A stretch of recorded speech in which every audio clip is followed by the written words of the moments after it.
Hello everyone, welcome back to my channel Jyoti physics lecture. ये HTET का 2023 का जो पीजीटी फिजिक्स का एग्जाम हुआ है उसी का मैं सॉल्यूशन कंटिन्यू कर रही हूँ। नेक्स्ट क्वेश्चन मेरे पास आया हुआ है। In the Bohr model of hydrogen atom electron circulates around the nucleus. Nucleus के अराउंड इलेक्ट्रॉन सर्कुलेट कर रहा है in a path of radius. Radius क्या है 5.29 into 10⁻⁻11 metre at a frequency of 6.60 into 10⁻15 hertz. ये फ्रीक्वेंसी है, ये radius है। The value of the B setup at the centre of the orbit is.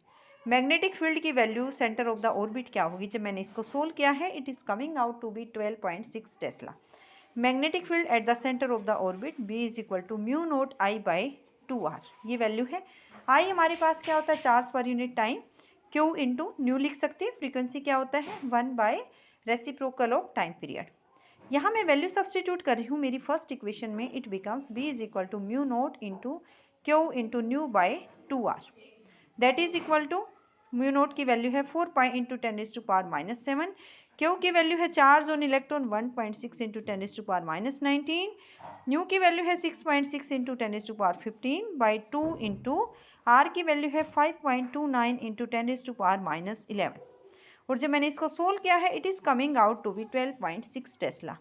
So it is the answer. Next question है, which of the following quantity is not conserved in a nuclear reaction? Nucleon number, angular momentum, magnetic dipole moment, isotopic spin. देखिए, nucleons किसको बोलते हैं? या तो protons को या neutrons को। जब आप कोई भी न्यूक्लियर रिएक्शन प्रोसीड कर रहे हो तो जो आपके रिएक्टेंट्स हैं तो प्रोडक्ट बनेगा। जरूरी नहीं है वो number of protons neutrons same रहेंगे। तो क्या चेंज होते हैं? नंबर ऑफ न्यूक्लियस, वो कंजर्व नहीं रहेंगे। तो इसमें आंसर मेरे हिसाब से होना चाहिए second option is right answer. Next part देखते हैं। The correct relation between the impact factor and scattering angle theta is. Impact parameter B में और थीटा में क्या रिलेशन है? B is equal to 1/4 pi epsilon naught Z square by E into cot theta by 2। यहाँ से E क्या है? Kinetic energy of alpha particle. तो यहाँ से बी इम्पैक्ट फैक्टर क्या है? Directly proportional to cot theta by 2। तो यहाँ से स्कैटरिंग एंगल थीटा है, ये बी किस पर डिपेंड कर रहा है? कोट थीटा बाई 2 पे। So second option is right answer. Next question आया हुआ है, in the absorption spectrum of hydrogen atom absorption lines only in the absorption spectrum of hydrogen absorption lines of only the following series appear. Lyman की, Palmer की, पाश्चन की, bracket की। देखिए, हमारे पास hydrogen atom में एब्जॉर्प्शन लाइन्स कहाँ कहाँ मिल रही है? लाइमन में मिल रही है। लेकिन अगर मेरे पास एमिशन स्पेक्ट्रम होता तो सारी सीरीज ही मुझे मिलती। तो एमिशन पूछा हो जाता तो all options would be true.